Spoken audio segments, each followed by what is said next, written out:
যুক্তরাষ্ট্রের শাকিব খান ও বুবলি দারুণ সময় কাটাচ্ছেন। গতকাল রোববার বাংলাদেশ সময় সন্ধ্যায় ফেসবুকে শাকিব খান এবং সেলেব বীরের সঙ্গে ঘোরাঘুরির বেশ কিছু ছবি পোস্ট করেন বুবলি। অন্যদিকে ঢাকায় ব্যস্ত সময় পার করছেন ঢাকায় সিনেমার নায়িকা অপু বিশ্বাস। রোববার সন্ধ্যায় বনানী একটি রেস্টুরেন্টে লেখক সিফাত নুসরাতের নতুন বই অগ্নিকন্যা উন্মোচন অনুষ্ঠানে যোগ দেন তিনি। অনুষ্ঠানে অপুর সঙ্গে ব্যক্তিগত আলাপের প্রসঙ্গে সাংবাদিকরা যুক্তরাষ্ট্রের শাকিব বুবলির সময় কাটানোর নিয়ে প্রশ্ন করলে তিনি বলেন, কি অনুভূতি বলবো, মানুষ মানুষকে না চিনেও চিনতে পারে না, অস্বাভাবিক কিছুই না। যেমন ধরুন, আপনি আমাকে ভালোবাসতে পারেন কিন্তু সে মুহূর্তে সিফাতকে নাও ভালোবাসতে পারেন।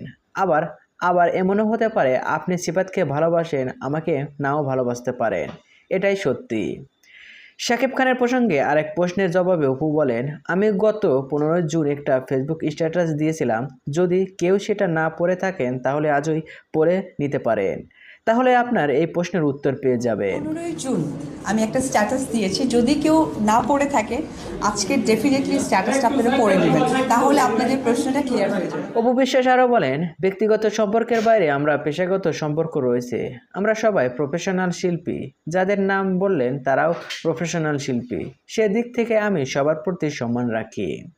সো ভিউয়ার্স, আসলে কি অপু বিশ্বাস তার মনের কথা বলেছে? সো এই ব্যাপারে আপনার কি মতামত কমেন্ট বক্সে জেনে দিন। আর হ্যাঁ, বিনোদন জগতের সকল খবর পেতে চ্যানেলটি সাবস্ক্রাইব করুন। ধন্যবাদ।